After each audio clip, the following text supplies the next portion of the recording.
Welcome to the Tipping Point Show. I'm Jimmy Evans. Thank you for joining me today. I have a very special guest, one of our most popular guests, Bill Salus, and he has written a new book called The Future War Prophecies that we're going to be talking about. You're going to want to hear that. Before we get to Bill, let me just say we have our prophecy conference coming up on September the 16th at Fellowship Church right here in Grapevine, Texas. We have a killer lineup of speakers that day. It's going to be a fabulous conference. Rabbi Jonathan Cahn, I believe he's the most profound prophetic voice in the world today. He's not just going to be there and be there speaking, he's also going to be blowing the shofar and having a special service for Rosh Hashanah. September 16th is Rosh Hashanah. We're praying that Jesus comes during the conference. Wouldn't that be fantastic?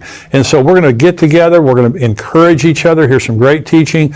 Dr. Tony Evans, one of the greatest teachers in the world today, is going to be there teaching on Bible prophecy. We have Pastor Ed Young, Dr. Mark Hitchcock, Billy Crone. We also have coming all the way from Russia, Rick Renner. Rick is a fantastic Bible teacher, one of the best Bible teachers in the world today. He's going to be a part of our panel. We're going to have a Q&A panel answering questions real time from the conference there. I'll be bringing a couple of special messages there. The Lord put something on my heart that I want to share at the conference. I think it's going to really bless you. But I guarantee you one thing, you're going to leave encouraged. You're going to leave with a better understanding of what's happening in the world right now. September 16th. And by the way, if you're a paid subscriber to endtimes.com, you get a 50% discount. And so we also have the live stream. And so it's $49 for the live stream. If you're a paid subscriber, you get a 50% discount off that. We would love to have you be a part of the conference, but it is coming up now very quickly. So you need to sign up right now, endtimes.com. We want to have you be a part of the conference. Well, I'm excited today to have joining me on the show a very popular guest, Bill Salus, is best-selling author and end times expert. Bill is the founder of Prophecy Depot Ministries. He's here with me today to talk about his new book and DVD titled The Future War Prophecies. Bill, thank you for joining me today. Hey, Jimmy, thanks for having me on your program. It's always great to have you here. You write some fantastic books. Now, this is your new book, The Future War Prophecies. It says Arab-Israeli War, Gog-Magog War, War in Heaven, Armageddon. Now, these are things, people, and I'm always fascinated. Now, you're a scholar, and when you're not on the show, we refer to you a lot. Anytime we have any doubt about something, we always say, well, Bill says this. So related to the wars, I hear so many different opinions on when this war is, when this war, and things like that. And I know a lot of people have questions about it. So how many future wars are coming? Well, I've got roughly about 14 inside of the book that I address. We've got the first war of Iran with Elam, the Jeremiah 49 prophecy. We've talked about that on your program before, right, Jimmy. Yeah. And then there's the war between Israel and Syria. The Isaiah 17 talks about the destruction of Damascus, but actually Isaiah 17 in conjunction with Jeremiah chapter 49, 23 through 27 actually speaks about a full-set war with Syria. And so I get into that as well. And there's a proxy war I believe that we can also find in Isaiah 17, probably including Iran's proxies of Hezbollah to the north. Syria, of course, is a proxy. Hamas, the Houthis, and even some Shiite militias in Iraq, the Hamas and Gaza, etc. And then I believe, and I sort of sequence these as I'm telling you right here. I believe this will be the sequence and order of events, but of course I could be off a little bit. And I believe the Psalm 83, final Arab-Israeli conflict, would then happen. Then Ezekiel 38, the Gog and Magog war. Then you get into the seal judgments. You got the wars of the white horseman, the Antichrist, the fiery red horseman, the second horse of the apocalypse, probably world wars, holy wars with the pale horseman, the fourth horseman of the apocalypse. And then you get into the trumpet judgments, the fifth and sixth trumpets. The fifth trumpet, it talks about a locust invasion, which torments all the mankind for 5 months. And I believe those are demonic. That's a demonic invasion. I put forward the arguments for that in the book.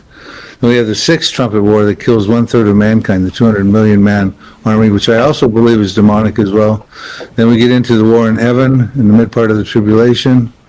We get into God's wrath gets poured out in the bowl judgments during the tribulation. Then at the end of the tribulation, you have the final battle at Armageddon, the Armageddon campaign, if you will. And then you think, well, the wars are over for the millennium, but then after the end of the millennium, the second war of Gog and Magog happens when Satan gets loosed out of the bottomless pit. So there's a whole lot of important information covered in this. We're looking, Jimmy, in the near future of the coming of a war-torn world is what's going to happen here. It's just, you do such a good job of the sequencing of this and your rationale. And we're going to go into a little bit more detail related to Iran and Syria and some of those kind of wars. I want to go back for just a minute. Now, the war in Iran, the war of Elam that you first mentioned in Jeremiah 49, now this is when Elam experiences, southern Iran experiences some kind of a disaster so huge that it says that the people of Elam are scattered literally around the world, and that Elam is uninhabited. And so you think, you were talking about sequencing, you think that's next? I really do, and I think that would trigger the proxies of Iran to go against Israel. We just mentioned who they were a moment ago. I believe at that point Israel is in a massive war against Syria, and in the midst of that war, Damascus gets destroyed. Other major Syrian cities get desolated by the children of Israel. We're told in Isaiah 17 verse 9, and then the destruction of Damascus appears to happen overnight. It says in Isaiah 17 verses 14, one night you see him, speaking of Damascus and the masculine pronoun, but in the morning he is no more. It sounds like they get probably a nuclear weapon takes them out. But I do believe what triggers that is the Elam War. Well, they practiced, the Israelis last year, their chariots of fire military exercise between all of their branches of military. They practiced bombing Iran and then immediately protecting their own borders. So they know exactly what's coming. And I agree with you, Bill. I think that the Elam War will be the beginning of all of these conflicts. Now, so you believe that as soon as Elam is destroyed, that the Israelis will go after Syria is the next thing? Yeah, it's difficult to know which comes first. Is it the destruction of Damascus and the strong war between Israel and Syria? Or is it Elam, the prophecy in Jeremiah chapter 49, verses 34 through 39? Is it that war that triggers the Syrian war with Israel? But I do believe after both those wars, the Arab world will be in an uproar because they'll see Damascus get destroyed by the Israeli Defense Forces. And that's a major Arab city. It's the oldest continuously inhabited city. Goes back about 4,000 years to the time of Abraham. And I believe the Arab states will be in an uproar because a couple things happen. Not only is Israel going to take out a major Arab city, but also we're told in Isaiah 17:4 through 6 that Israel takes a severe shaking, a hit. And I believe what happens is that's why Israel has to take out Damascus, because they're in a prison rules war.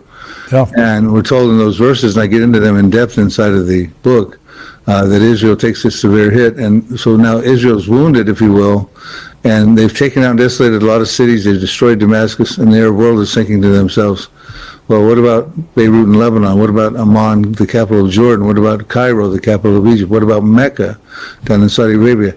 And Israel's hurt right now. Why don't we come against them? And I believe that would be the actual fulfillment, the final fulfillment of the Psalm 83 war. So the Psalm 83 war is, and we've talked about this before, but I want to talk about it again. Now, a lot of people believe that the War of Independence that the Israelis fought 1948 through 1951, that was the fulfillment of Psalm 83. And one of the last times you were on the show, you talked about this. Why don't you agree with that? Why do you believe that this is still unfulfilled?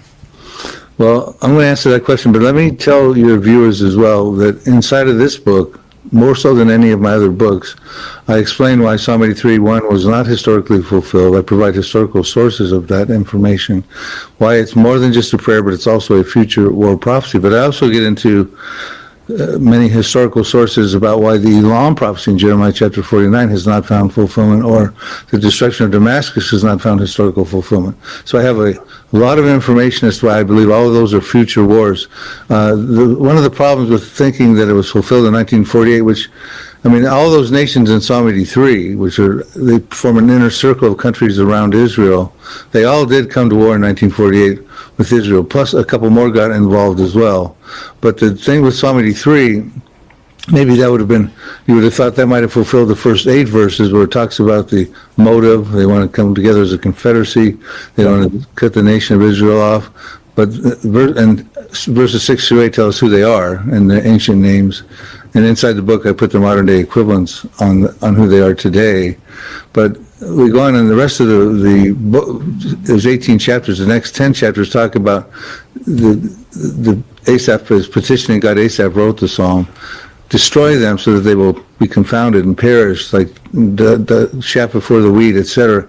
And he uses examples of how God stepped in the book of Judges with Gideon to help him win over the Midianites, and with Deborah, the prophetess of Israel at that time, to win over the Canaanites. And when those wars happened, and I get into those accounts inside the book, the Midianites nor the Canaanites ever oppressed the Jews again, and that's not the case right now. We're looking at a situation where Psalm 83 happens. The Israeli Defense Forces will decisively defeat their enemies around them, and they will never oppress Israel again. Hey, thanks for joining me today. We're going now into the subscriber-only portion. I want you to become a subscriber for $7 a month, and you can get the entire Tipping Point show plus everything else we do here at endtimes.com. Go there, endtimes.com, become a subscriber. God bless you.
I feel like I'm losing my mind. Is everybody in the world blind? Please, Lord, give me a sign, a sign. I feel like I'm losing my mind. Is everybody in the world blind? Please, Lord, give me a sign, a sign. I wanna be the greatest. Everybody on the fake shit. I look around and feel like everybody is the fakest. I make this every day and I'm impatient, hoping one day I blow up from the basement. Statement, the top is so vacant. I don't hear shit that I think is amazing. Waiting for my day when I'm playing sold out shows for 1,000 faces. Hey, give me that crown, get in my way and to be put down. It ain't your place, all this my town. If I want that shit, then I'll get it right now. I'm losing it, the noose it fits, some losing shit, a stupid myth. You choose to live or choose to dip, you choose to fight or lose your grip and lose a gift. Oh, I feel like I'm losing my mind. Is everybody in the world blind?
I'm losing my mind. Is everybody in the world blind? Please, Lord, give me a sign, a sign. I feel like I'm losing my mind. Is everybody in the world blind? Please, Lord, give me a sign, a sign. I wanna be the greatest. Everybody on the fake shit. I look around and feel like everybody is the fakest. I make this every day and I'm impatient, hoping one day I blow up from the basement. Statement, the top is so vacant. I don't hear shit that I think is amazing. Waiting for my day when I'm playing sold out shows for 1,000 faces. Hey, give me that crown, get in my way and to be put down. It ain't your place, all this my town. If I want that shit, then I'll get it right now. I'm losing it, the noose it fits. I'm losing shit, a stupid myth. You choose to live or choose to dip. You choose to fight or lose your grip and lose a gift. I feel like I'm losing my mind. Is everybody in the world blind? Please, Lord, give me a sign, a sign. I feel like I'm losing my mind. Is everybody in the world blind? Please, Lord, give me a sign, a sign. Yeah. There's no mercy in this world, just hunger-thirsty persons in different versions. Each new update, that shit worsens. Why? Pull back the curtain and you'll see the different vermin. We all have different burdens that all seem to cause disturbance. Yo, so do me a favor, don't treat me like a neighbor. Don't need the different flavors of your problems just to savor.